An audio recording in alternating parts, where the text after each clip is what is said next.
शिव अथनीकर प्राणघातक हल्ला प्रकरणी मतीन काझीसह 6 संशयित आरोपी जेरबंद.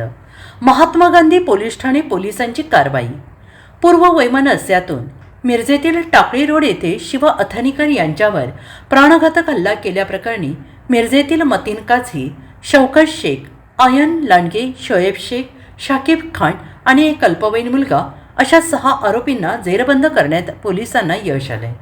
संशयितांना महात्मा गांधी पोलीस ठाण्याच्या पोलिसांनी रात्री शोधून बेड्या ठोकल्या आहेत. या संशयित आरोपींवर मिरज शहर पोलीस ठाण्यामध्ये गुन्हा दाखल झाला आहे. पुढील तपास मिरज शहर पोलीस करणार आहेत. शिव अथनीकर यांच्यावर तलवार आणि कोयत्याच्या सहाय्यानं हल्ला करून त्या ठिकाणाहून हल्लेखोर पसार झाले आहेत. दरम्यान महात्मा गांधी पोलिसांचे प्रभारी सहाय्यक पोलीस निरीक्षक संदीप शिंदे यांच्या पथकाने महात्मा गांधी पोलीस ठाण्याच्या हद्दीमध्ये संशयित आरोपी मतीन काझीसहित 6 जणांना ताब्यात घेतलं आहे.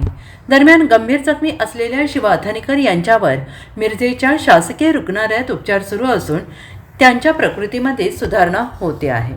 जिल्हा सब डिव्हिजन पोलीस ऑफिसर मिरज विभाग आमच्याकडे दाखल गुन्हा रजिस्टर क्रमांक 206/2026 यामध्ये मिरज शहर पोलीस स्टेशन या ठिकाणी दाखल या गुन्ह्यामध्ये जखमी शिव अथनीकर याच्यावर काही तरुणांनी धारदार शस्त्रांनी टाकळी रोड येथे हल्ला केला होता.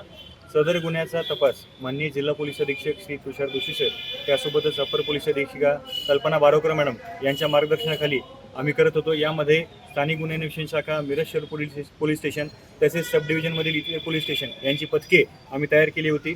यामध्ये आरोपी शोध घेत असताना महात्मा गांधी पोलीस स्टेशनचे प्रभारी अधिकारी संदीप शिंदे साहेब आणि त्यांच्या पथकाला काल यश मिळालेलं आहे. ज्यामध्ये सर्व 6 आरोपी जे गुन्ह्यामध्ये होते त्यांना आम्ही ताब्यात घेतलेलं आहे.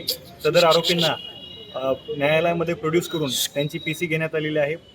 त्यांची 8 तारखेपर्यंत आम्हाला पोलीस कोठडी मिळालेली आहे. दुसरा हल्ला हा प्राथमिक तपासामध्ये आम्हाला जी माहिती मिळते त्यावरून हा पूर्व वैमनस्यातून झालेला हल्ला आहे. Bureau report SVN Marathi, Miraj.